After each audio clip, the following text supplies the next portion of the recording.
Halo rekan Dao semua, apa kabar kalian hari ini? Semoga selalu sehat dan semoga kultivasi kalian semakin meningkat. Di video kali ini, Mimin akan membahas salah satu senjata yang baru saja diperoleh Han Li setelah mengalahkan Nangong Kue, yaitu pedang iblis darah. Senjata ini mungkin belum banyak dibahas, padahal menyimpan begitu banyak misteri. Kalau begitu, tanpa berlama-lama, langsung saja kita mulai pembahasannya. Di sepanjang perjalanan kultivasinya, Han Li telah memperoleh banyak harta karun yang luar biasa.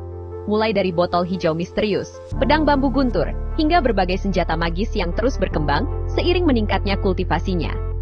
Namun, di antara semua harta karun tersebut, ada satu artefak yang memiliki kekuatan luar biasa, tetapi justru hampir tidak pernah digunakan oleh Han Li. Artefak itu adalah pedang iblis darah, padahal kekuatan pedang iblis darah bahkan mampu membuat kultivator Nascent Soul sekalipun merasa waspada. Lalu, sebenarnya dari mana asal-usul pedang iblis darah hingga akhirnya bisa berada di tangan Nangong Kue? Dan mengapa setelah mendapatkannya, Han Li justru hampir tidak pernah menggunakan artefak sekuat ini? Untuk menjawab pertanyaan tersebut, kita akan membahasnya dari beberapa sudut pandang. Pertama, berdasarkan petunjuk yang diperlihatkan di Donghua. Kedua, berdasarkan informasi yang ada di novel. Dan terakhir, Mimin akan membagikan beberapa teori yang mungkin bisa menjelaskan misteri di balik pedang iblis darah. Sekarang Mimin mulai dari versi Donghuanya terlebih dahulu. Di episode terbaru dijelaskan bahwa pedang iblis darah berada di tangan Nangong Kue. Pedang tersebut merupakan warisan dari gurunya. Itu fakta ya. Sayangnya, Donghua tidak pernah menjelaskan siapa sebenarnya guru Nangong Kue maupun bagaimana pedang iblis darah bisa sampai ke tangannya. Sebelum membahas asal-usulnya, Mimin jelaskan dulu sedikit mengenai kemampuan sekaligus risiko dari artefak ini. Untuk mengaktifkan pedang iblis darah, penggunanya harus mengorbankan esensi darah miliknya sendiri. Begitu pedang tersebut diaktifkan, ki iblis langsung menyelimuti tubuh penggunanya. Kekuatannya meningkat berkali-kali lipat, tetapi sebagai gantinya, energi iblis mulai memengaruhi kesadaran sang pengguna. Hal itu terlihat jelas pada Nangong Kue. Setelah mengaktifkan pedang iblis darah, aura dan sifatnya berubah drastis. Ia menjadi jauh lebih brutal dan haus akan pertarungan. Bahkan setelah Han Li dan Nangong Wan berhasil mengalahkannya, Nangong Wan langsung menyadari bahwa perubahan watak kakak seperguruannya itu bukan terjadi secara alami, melainkan akibat pengaruh pedang iblis darah. Jadi bisa disimpulkan bahwa pedang iblis darah bukan hanya memberikan kekuatan yang luar biasa, tetapi juga mampu mengubah kepribadian penggunanya. Nah, ada satu detail lain yang menurut Mimin jauh lebih menarik. Selain memperoleh pedang iblis darah, Han Li juga mendapatkan salah satu cincin surga dan bumi. Bukankah cincin tersebut merupakan salah satu peninggalan Master Chang Kun?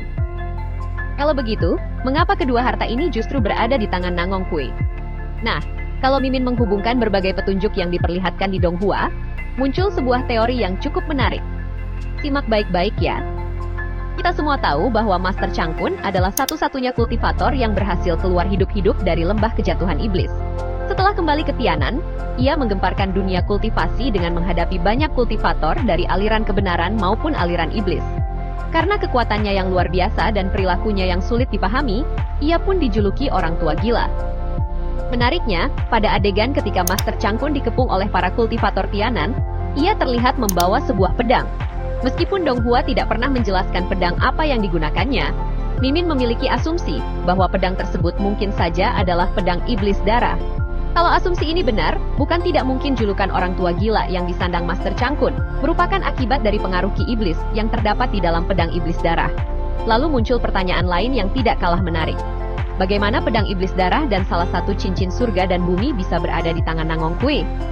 Menurut pendapat Mimin, jawabannya mungkin ada pada peristiwa ketika Master Chang Kun dikepung oleh para kultivator Tianan. Seperti yang diperlihatkan di Donghua, yang berhasil dihancurkan oleh para kultivator sebenarnya hanyalah boneka inkarnasi milik Master Chang Kun. Sementara tubuh utamanya berhasil melarikan diri meskipun mengalami luka yang cukup parah. Dalam kekacauan tersebut, bukan tidak mungkin sebagian harta milik Master Chang Kun berhasil dirampas oleh para kultivator yang mengejarnya. Mimin menduga harta yang berhasil direbut itu adalah pedang iblis darah dan salah satu cincin surga dan bumi yang saat itu berada di tangannya. Sementara itu, harta-harta lainnya kemungkinan sengaja ditinggalkan sebagai warisan setelah Master Chang Kun menyadari bahwa luka yang dideritanya terlalu parah dan tidak lagi memiliki banyak waktu untuk bertahan hidup. Jika asumsi ini benar, maka tidak mengherankan apabila pedang iblis darah dan salah satu cincin surga dan bumi pada akhirnya berpindah tangan dari satu kultivator ke kultivator lainnya, hingga akhirnya diwariskan kepada guru Nangong Kue dan berakhir di sekte bulan bertopeng. Kalau teori ini benar, berarti pedang iblis darah memang pernah berada di tangan Master Changkun setelah ia keluar dari lembah kejatuhan iblis. Jadi, sebenarnya pedang iblis darah ini benar-benar milik Master Changkun. Ataukah pedang tersebut merupakan harta kuno yang berasal dari lembah kejatuhan iblis dan kemudian ditemukan oleh Master Changkun? Lalu, mana yang sebenarnya benar? Namun, tentu saja semua ini masih sebatas teori Mimin. Menariknya lagi, jika mengacu pada petunjuk di dalam novel, muncul teori lain yang tidak kalah mengejutkan. Di lembah kejatuhan iblis diketahui pernah tersegel seorang iblis penatua yang sangat kuat. Bahkan tubuh dan jiwanya disegel di tempat yang berbeda agar tidak dapat bangkit kembali. Lalu, muncul satu pertanyaan yang sangat menarik. Siapakah sebenarnya sosok yang mampu menyegel iblis penatua? Jika mengacu pada novel, iblis penatua berasal dari ras iblis kuno, makhluk yang pernah menjadi ancaman besar bagi dunia manusia pada zaman kuno. Dalam perang besar di masa lampau, kekuatannya begitu mengerikan hingga para kultivator kuno tidak mampu membunuhnya. Pada akhirnya, ada satu sosok yang bisa menyegelnya dengan menggunakan formasi kuno dan berbagai harta penyegel yang sangat kuat. Yang menarik, novel tidak pernah menjelaskan secara pasti siapa sosok yang berhasil menyegel iblis penatua tersebut. Kalau menurut teori Mimin, sosok itu kemungkinan besar adalah Master Changkun. Lantas, apa yang membuat Mimin sampai pada kesimpulan tersebut? Apakah ada petunjuk yang mengarah ke Master Changkun? Mari kita bahas satu persatu petunjuk yang ada. Petunjuk pertama, kekuatan Master Changkun. Master Changkun dikenal sebagai salah satu kultivator legendaris dari zaman kuno. Dalam kisahnya, ia bahkan mampu menghadapi para kultivator dari aliran kebenaran maupun aliran iblis. Hal ini menunjukkan bahwa kekuatannya berada jauh di atas kultivator biasa. Jika ia mampu berdiri sejajar dengan para ahli terkuat pada masanya, maka sangat masuk akal apabila ia juga memiliki kemampuan untuk menghadapi makhluk sekuat iblis penatua. Petunjuk kedua, penguasaan Master Changkun terhadap formasi kuno.